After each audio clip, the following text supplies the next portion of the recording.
রানু ও তার ছোট ভাই রাজু খালার বাড়ি থেকে কিছুদিন ঘুরে নিজ বাড়ির উদ্দেশ্যে রওনা হয়। গভীর বিকেল, হালকা বাতাস, পাখির ডাকও ধীরে ধীরে কমে আসছে। পথে হঠাৎ সন্ধে নেমে আসে, চারদিক একেবারে ফাঁকা, নির্জন। রানু একটু চিন্তিত। এই পথ দিয়ে রাতে ফিরতে হয়নি আগে কখনো। রাজু বলল, আমার কেন জানি খুব ভয় হচ্ছে। হঠাৎ তারা দেখতে পেল ওই গাছের আড়ালে কি যেন একটা দেখা যাচ্ছে। এটা দেখে তারা থমকে গেল এবং খুব ভয় পেল। কিছু একটা হাঁটার শব্দ শোনা যাচ্ছিল। তারপর তারা আবারও ধীরে ধীরে হাঁটতে লাগলো।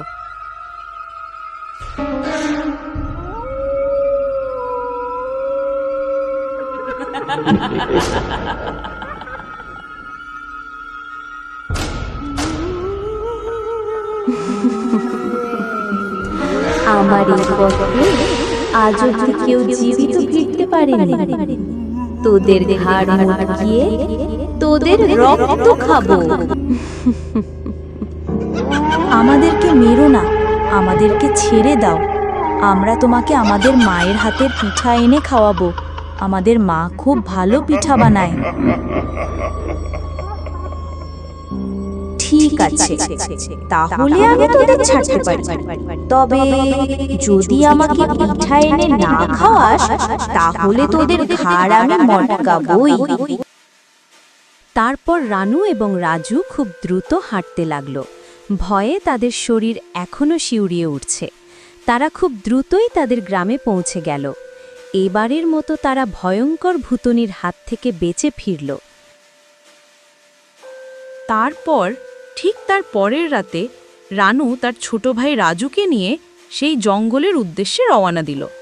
রাজু বলল, ভূতনি তো আমাদের আর ধরতেই পারত না, তাহলে আমরা কেন ভূতনির জন্য পিঠা নিয়ে যাচ্ছি? রাজুর এই কথা শুনে রানু বলল, দাদি বলতো কাউকে কথা দিলে তা অবশ্যই রাখতে হয়। আমরা ভূতনিকে কথা দিয়েছিলাম যে আমরা তাকে মায়ের হাতে পিঠা খাওয়াবো, তাই আমরা ভূতনির জন্য পিঠা নিয়ে এসেছি। দাদি এটাও বলতো, যারা কথা দিয়ে কথা রাখে তাদেরকে কেউ ক্ষতি করতে পারে না। দেখবে আমাদের কিচ্ছু হবে না। তারা ধীরে ধীরে ভূতনির এলাকায় চলে আসলো এবং দেখল ভূতনি সেই গাছের আড়ালে দাঁড়িয়ে আছে। রানু ও রাজুকে দেখিয়ে ভূতনি আস্তে করে তাদের কাছে আসলো। ভূতনি খুব অবাক হলো আর বলল, কি রে, তোদের হাতে কি দেখা যাচ্ছে? তোরা কি আমার জন্য পিঠা এনেছিস? এই কথা শুনে রানু বলল, হ্যাঁ, আমরা তোমাকে কথা দিয়েছিলাম, তাই আমরা তোমার জন্য আমাদের মায়ের হাতের পিঠা এনেছি। তারপর রাজু বলল, দাদি বলেছে যারা কথা দিয়ে কথা রাখে তাদের কেউ কোনো ক্ষতি করে না। তুমিও আমাদের কোনো ক্ষতি করবে না তো? এই কথা শুনে ভূতনির মন খুব নরম হয়ে আসলো আর বলল, আমি তোদের সততা দেখে মুগ্ধ হয়েছি। আমি খুব খুশি হয়েছি, তাই তোদেরকে আমি কোনো ক্ষতি করব না।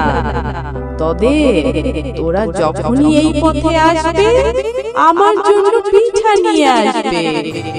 এবার তোরা বাড়ি যাও। এই কথা বলে ভূতনি কোথায় যেন উধাও হয়ে গেল। তারপর রানু আর রাজু বাড়ির উদ্দেশ্যে হাঁটতে শুরু করল। রানু আর রাজুর সততার কাছে ভূতনিও হার মানল। আমাদের গল্পটি আপনার কেমন লেগেছে দয়া করে কমেন্ট করে জানাবেন। আর নিয়মিত এমন মজার মজার ভিডিও পেতে আমাদের বাংলা ভিলেজ চ্যানেলটি সাবস্ক্রাইব করুন। আজকের মতো এখানেই শেষ করছি। আল্লাহ।